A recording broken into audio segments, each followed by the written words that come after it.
Nah, ini merupakan gambar reproduksi seksual dan aseksual dari Ascomycota. Nah, yang pertama reproduksi seksual yaitu dimulai dari hifa betina akan membentuk ascogonium dan hifa jantan akan membentuk antheridium. Dari ascogonium ini akan tumbuh trikogin, yaitu struktur penghubung ascogonium dengan antheridium. Nah, melalui trikogin ini akan terjadi perpindahan plasma dan juga inti antheridium ke ascogonium, sehingga pada ascogonium ini akan terjadi penyatuan plasma atau plasmogami dan akan terbentuk dua inti haploid yang berpasangan atau dikaryotik. Nah, kumpulan hifa ascogonium ini yang dikaryotik akan membentuk badan buah berupa ascocarp. Nah, ujung-ujung hifa pada ascocarp ini akan membentuk ascus dengan dua inti haploid dikaryotik. Kemudian, dalam ascus akan terjadi karyogami yang menghasilkan inti diploid.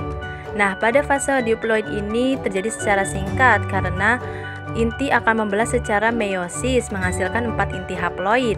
Setiap inti haploid tersebut akan membelah lagi secara mitosis sehingga setiap ascus akan mengandung 8 inti haploid. Nah, kemudian dinding sel ini akan terbentuk di sekitar 8 inti dan membentuk ascospora. Nah, ascospora ini yang telah matang atau masak akan tersebar dari ascus yang pecah. Nah, kemudian ascospora yang jatuh di tempat yang sesuai akan berkembang atau berkecambah menghasilkan hifa haploid yang baru. Kemudian, reproduksi aseksualnya ini terjadi dengan cara fragmentasi miselium dan membentuk conidia atau spora pada ujung conidivore. Selanjutnya yaitu ini merupakan gambar dari reproduksi seksual Basidiomycota. Nah, reproduksi seksual ini dimulai dari hifa positif dan negatif yang berinti haploid berkecambah dari Basidiospora. Nah, keduanya akan saling bersinggungan. Kemudian akan terjadi plasmogami, sehingga inti dari salah satu hifa akan pindah ke hifa lainnya membentuk hifa dengan dua inti haploid yang berpasangan atau dikaryotik. Kemudian hifa haploid dikaryotik tersebut akan tumbuh menjadi miselium haploid yang dikaryotik. Nah, miselium dikaryotik ini akan tumbuh dan membentuk badan buah yang disebut basidiokarp.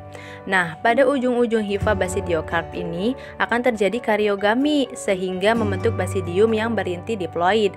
Kemudian, inti diploid dalam basidium ini akan membelah secara meiosis menjadi 4 inti yang haploid.